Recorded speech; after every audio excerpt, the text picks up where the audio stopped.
Let's now go live to Anthony Tucker-Jones, author of the book Kalashnikov in Combat. Anthony, you've written a very detailed book on this. From your point of view, why do you think this was such a significant invention?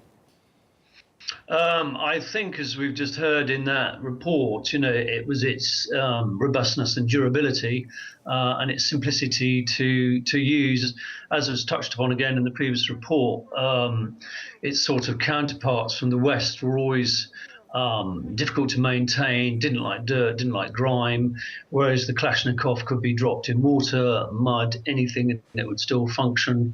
The M16 initially had a terrible habit of jamming, which it did during the Vietnam War in inopportune moments. And also, of course, the fact that it was very easy to manufacture. So the thing ran away from Mikhail Kalashnikov very quickly in that other countries initially produced it under license and then effectively stole the design. And moving beyond warfare, it's become an icon and also a brand, hasn't it? Why this particular rifle? Yes, I mean, bizarrely, it's been used to sell everything from T-shirts to vodka. I think it attained its iconic status during the late 60s and early 70s because it was used by so many guerrilla organizations during the sort of post-colonial wars, and therefore it made it a bit of a darling of the left. A lot of leftist guerrilla forces used it. And again, as we've just heard on your report, it in fact was incorporated into a number of flags of different countries where Marxist guerrilla organizations eventually took power.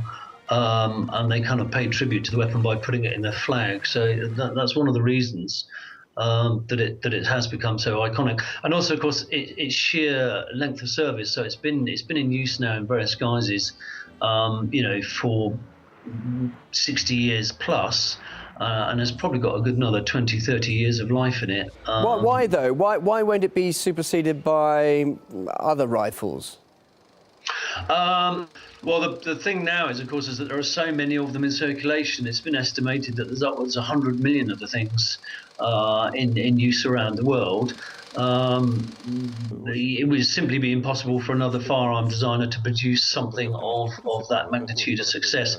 And indeed, the Russian armed forces announced a couple of years back that they were going to replace it with a new design and in fact have something called the AN-94 in service, but it's simply not been produced in similar numbers. It won't. Nothing else will attain that sort of iconic status that the Kalashnikov has achieved. And you say in your book, one of its most significant moments came in the hands of the Mujahideen fighting the Soviets in Afghanistan. I mean, that's ironic to say the least, isn't it?